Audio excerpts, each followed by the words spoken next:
Okay, some students are just so scared by the process of writing.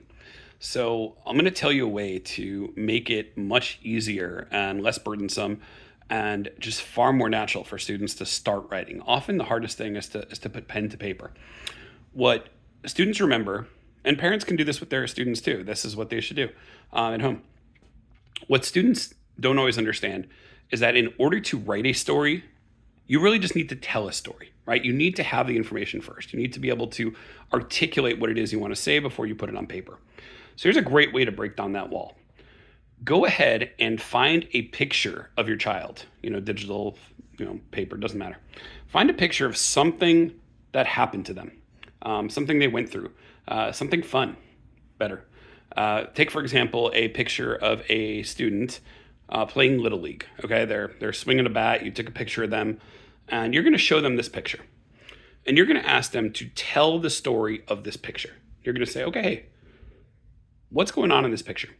And they're going to start telling a story. Now, most likely, they're going to start with a narrative idea. The idea is that it's going to look something like this. Well, back then I was 8, and we were playing this team, and it was cold that day, and I struck out at that at bat, and I swung really hard, or whatever it is. They're going to tell the story about that narrative. They're going to tell you what happened in that picture.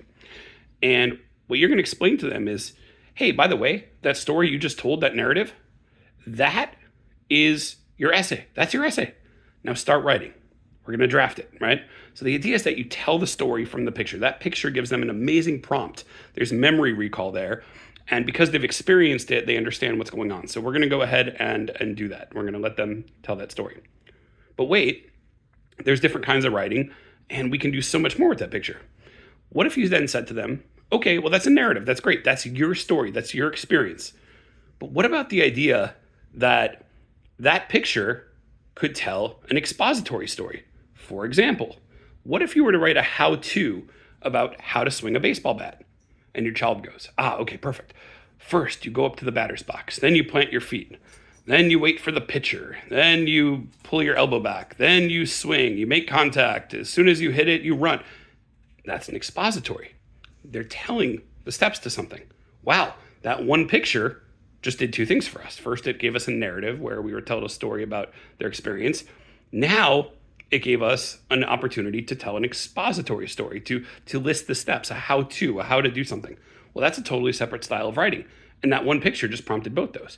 But wait, there's more. What if you asked your child to make a persuasive piece or an opinion piece based on that? And your child can make an essay or tell a story on why every student should play baseball, or why it's very important to wear a helmet, or why you should never play baseball in the rain, something like that.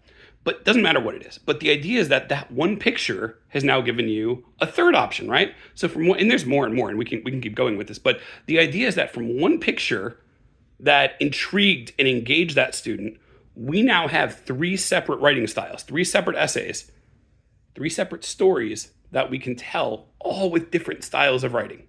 And we can do this for older groups too. It doesn't always have to be younger groups. It's fun for younger groups because there's something about that engagement that works with them. But honestly, older kids, it works as well too. So take a picture, ask them to tell the story from a narrative perspective, ask them to do an expository piece where they tell you how to do something, and ask them to give a persuasive piece based off that, why you should or shouldn't do something. What you've just done is taught them the basics to drafting 3 different styles of essays. Now we're going to put it on paper and start our process.